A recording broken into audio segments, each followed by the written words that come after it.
शैलपुत्री। माँ दुर्गा अपने पहले स्वरूप में शैलपुत्री के नाम से जानी जाती हैं। पर्वतराज हिमालय के वहां पुत्री के रूप में उत्पन्न होने के कारण इनका यह शैलपुत्री नाम पड़ा था। वृषभ स्थिता इन माताजी के दाहिने हाथ में त्रिशूल और बाएं हाथ में कमल पुष्प सुशोभित है। यही नव दुर्गाओं में प्रथम दुर्गा हैं। अपने पूर्वजन्म में ये प्रजापति दक्ष की कन्या के रूप में उत्पन्न हुई थीं। तब इनका नाम सती था।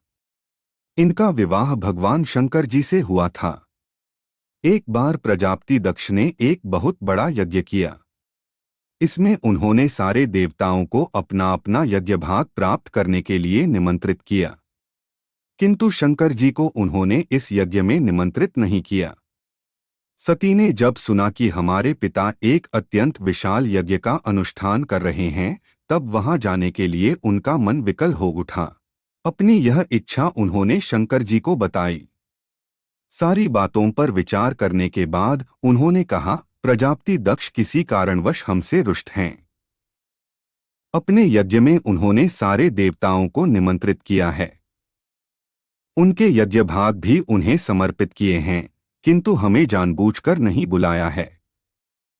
कोई सूचना तक नहीं भेजी है। ऐसी स्थिति में तुम्हारा वहां जाना किसी प्रकार भी श्रेयस्कर नहीं होगा। शंकर जी के इस उपदेश से सती का प्रबोध नहीं हुआ। पिता का यज्ञ देखने, वहां जाकर माता और बहनों से मिलने की उनकी व्यग्रता किसी प्रकार भी कम न हो सकी।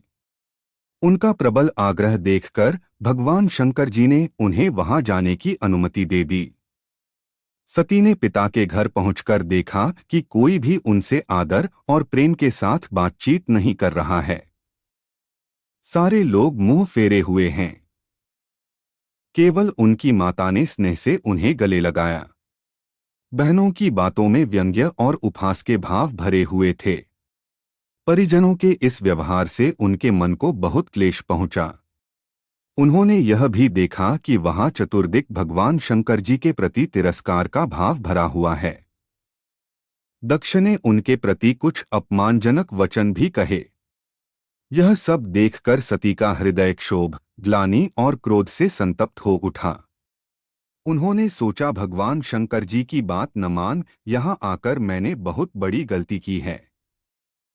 वह अपने पति भगवान शंकर के इस अपमान को सह न सकीं।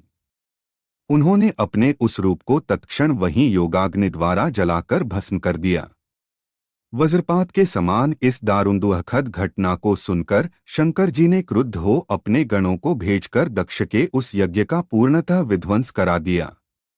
सती ने योगाग्नि द्वारा अपने शरीर को भस्म कर अगले जन्म में शैलराज हिमालय की पुत्री के रूप में जन्म लिया। इस बार वह शैलपुत्री नाम से विख्यात हुई। पार्वती, हेमवती भी उन्हीं के नाम हैं। शैलपुत्री देवी का विवाह भी शंकर जी से ही हुआ। पूर्वजन्म की भांति इस जन्म में भी वह शिवजी की अर्धांगिनी बनी। नव दुर्गाओं में प्रथम शैलपुत्री दुर्गा का महत्व और शक्तियां अनंत हैं। नवरात्र पूजन में प्रथम दिवस इन्हीं की पूजा और उपासना की जाती है। इस प्रथम दिन की उपासना में योगी अपने मन को मूलाधार चक्र में स्थित करते हैं। यहीं से उनकी योग साधना का प्रारंभ होता है।